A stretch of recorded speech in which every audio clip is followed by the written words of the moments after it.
Kita dengarkan teman-teman sekalian, bagaimana jenis siksaan tersebut. Ummu Ammar pada saat mendengar budaknya ini, karena masih dalam keterbudakan, masuk Islam, maka dia mendatangi adiknya yang bernama Sibak bin Abil Izzah, atau bin Abdul Uzza yang tadi tentu saja saya bilang akan terbunuh atau mati di tangannya Hamzah radhiyallahu anhu di perang Badar. Datang kemudian mengajak beberapa orang dari suku Khuza'ah yang datang khusus untuk menyiksa Khabbab. Dan siksaan ini teman-teman sekalian bukan siksaan yang biasa, bukan cuma sekedar digebukin, bukan cuma sekedar ditendangin. Disebutkan dalam buku kita ini, Khabbab radhiyallahu anhu dikerumuni oleh suku Khuza'ah, kemudian secara bersamaan semuanya menjambak rambutnya, beberapa orang. Ya. Jadi bukan cuma satu orang, tapi secara rame-rame sengaja mereka memegang semua tangan, banyak tangan di kepalanya dari semua sisi, kemudian menariknya, menjambaknya dengan keras. Di sini dikatakan menjambak rambutnya, kemudian menariknya dengan sangat kuat.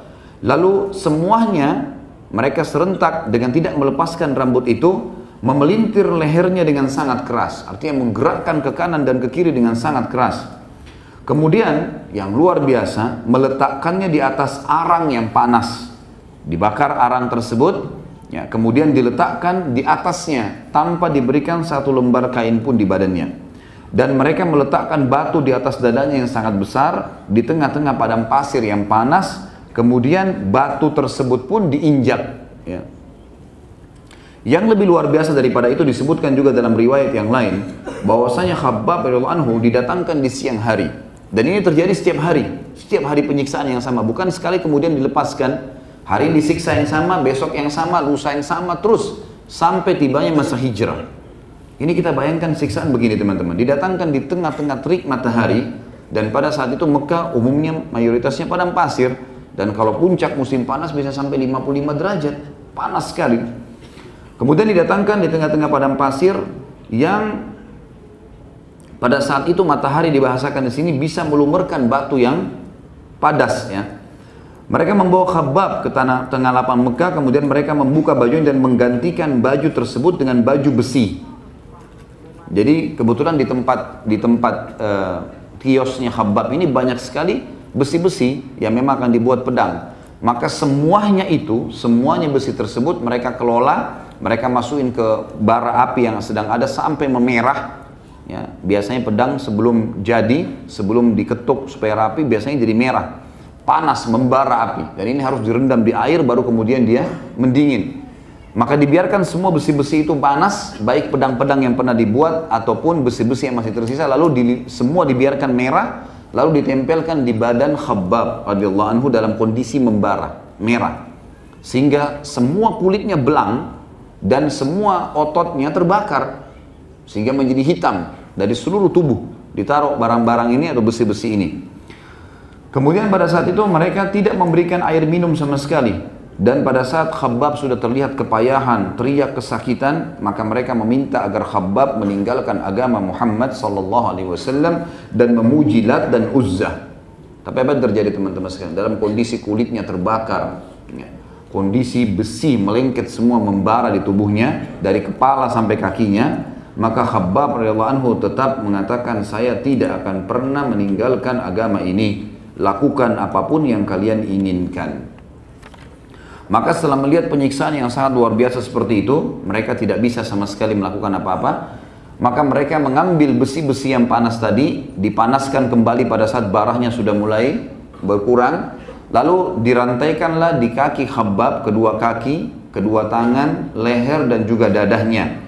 Dan dinyalakan api yang didekatkan dengan besi-besi itu. Jadi selalu menyala, terus begitu sepanjang hari, sampai akhirnya Khabbab radhiyallahu anhu mendatangi Nabi SAW. Pada saat dilepas sudah, dia berusaha berdiri sampai dikatakan jalan sambil merangkak radhiyallahu anhu.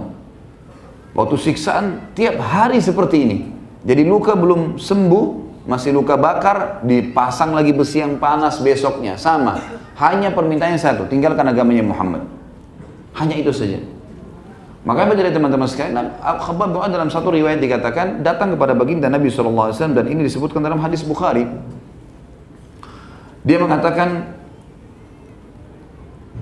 Kami mengadu, kata Khabbab, kami pun mengadu kepada Rasulullah SAW. Ketika itu beliau sedang menggelar kainnya di bawah naungan Ka'bah. Jadi ada jubah Nabi SAW ditaruh di atas kepala, karena panasnya terik matahari, beliau Nabi SAW mendekat dengan Ka'bah. Lagi berdoa kepada Allah.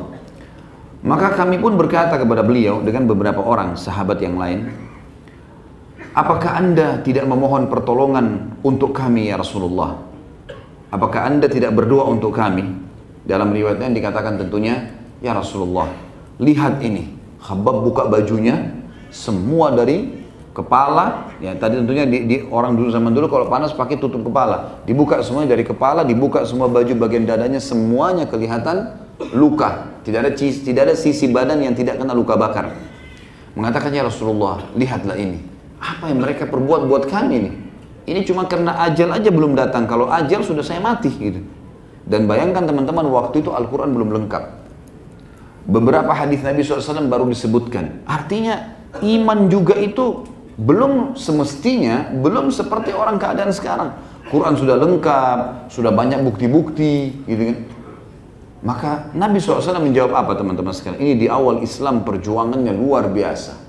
Kata beliau dalam hadis Bukhari, qad kana man qablakum yu'khadhu ar-rajulu fayuhfaru lahu fil ard fayaj'alu fiha thumma yu'ta bil minshari fayudha'u ala ra'sihi fayuj'alu nisfaini wa yumshatu bi amshatil hadidi ma duna lahmihi wa 'azmihi ma yasudduhu dhalika 'an dinihi wallahi la yutimanna Allahu hadzal amr hatta yasira ar-rakibu min San'aa ila Hadramaut fala yakhafu illa Allah wadh-dhi'ba ala ghanamih.